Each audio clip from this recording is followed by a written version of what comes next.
Jai Hind, dear students. I am Dr. Preeti, and today we are going to revise the portion transportation in plants. In plants, there is transportation of water and food. The transportation of water takes place through xylem, and transportation of food mainly takes place through phloem. This transportation of xylem is not requiring much energy by the plant. The plant need not spend energy for transportation of water. How this transportation of water as well as minerals occurs in plants? Let's see that. For transportation of water and minerals, there are mainly two processes involved. Those two processes are transpiration, and the second is absorption of minerals by the roots.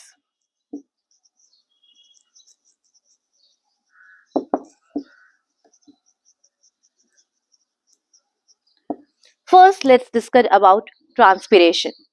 Transpiration means evaporation of water from the surface of leaves.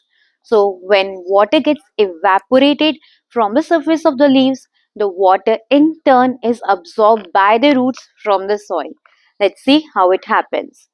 Xylem is a continuous column.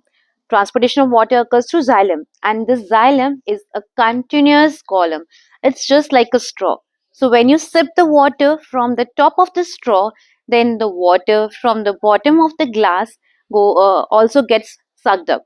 The xylem is having a similar structure to that. The xylem of roots is connected with the xylem of stem, branches, and then the leaves. So the xylem is a continuous column.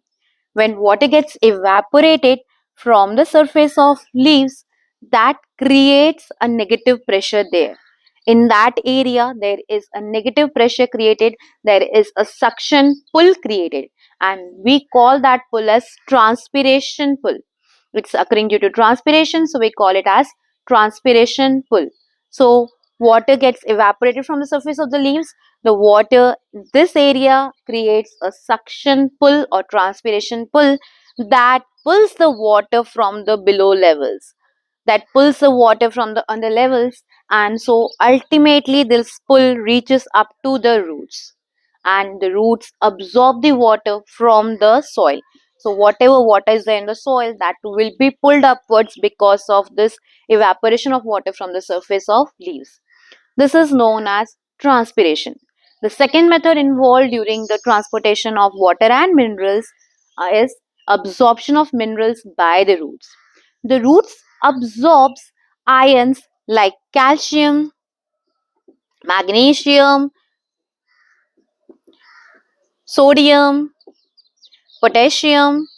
All these minerals, all these ions are absorbed by the roots.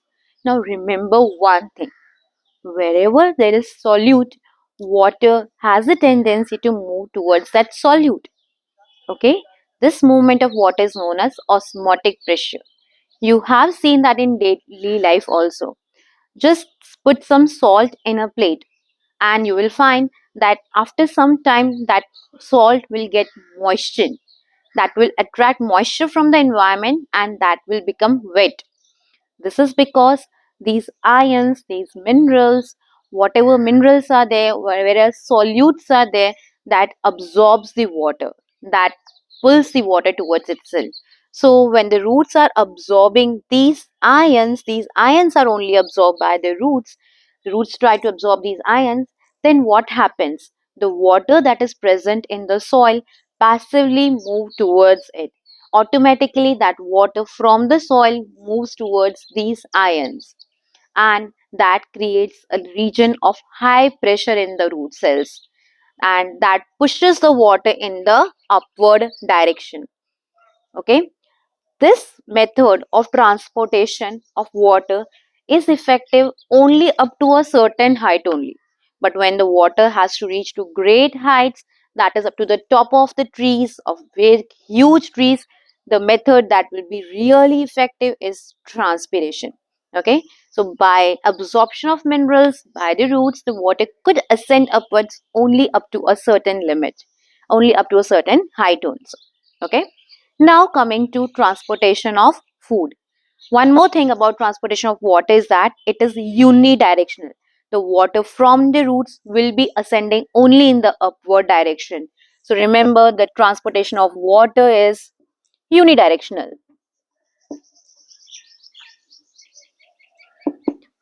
It is just in single direction. It's different from that of food. Now let's consider about the transportation of food. Transportation of food occurs through phloem. This phloem has sieve cells and companion cells.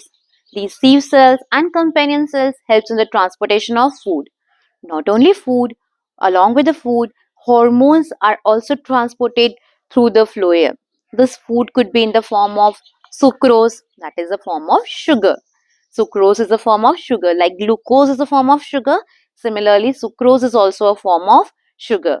So, this food transports, the transportation of foods occurs for the transportation of sucrose, amino acids, and phloem is also going to help in the transportation of hormones. How these all get transported in the plants? So, let's see if this is a leaf where the food is prepared, then the transportation of food always requires the plant to spend energy. The plant has to spend energy to transport food. Now, what happens? The sucrose moves into the phloem, and for this, the plant spends some energy to transport the sucrose into the phloem. When the sucrose enters the phloem, water has a tendency to move towards solute, as I told you. So, water also moves towards the phloem. Now, this water and the sucrose and the soluble food, they are both there in the phloem. Now, this creates a region of high pressure in this particular area where it has entered. This high pressure area is there, and so the food and the hormones and the water will be moving to the areas where there is low pressure. Okay, so by this way, the plant can transport the food from the areas where it is there to the areas where it is required. For example, the plants store their food in the roots. So, from the roots, the plants can send this food to the birds. When the birds are growing, then the food needs to be transported to the birds. So, from the roots, the food is transported to the birds based on this only. Similarly, the food is prepared in the leaves and it gets stored in the roots. It goes to the birds as well. So you can make out that the transportation of food is multi-directional. It occurs in both the directions. It will be in the upward as well as in the downward direction. Okay, so this is all about transportation of food and water and minerals in plants. I hope you understood it. So you can take a screenshot if you want. That's all for today. Good day, everyone.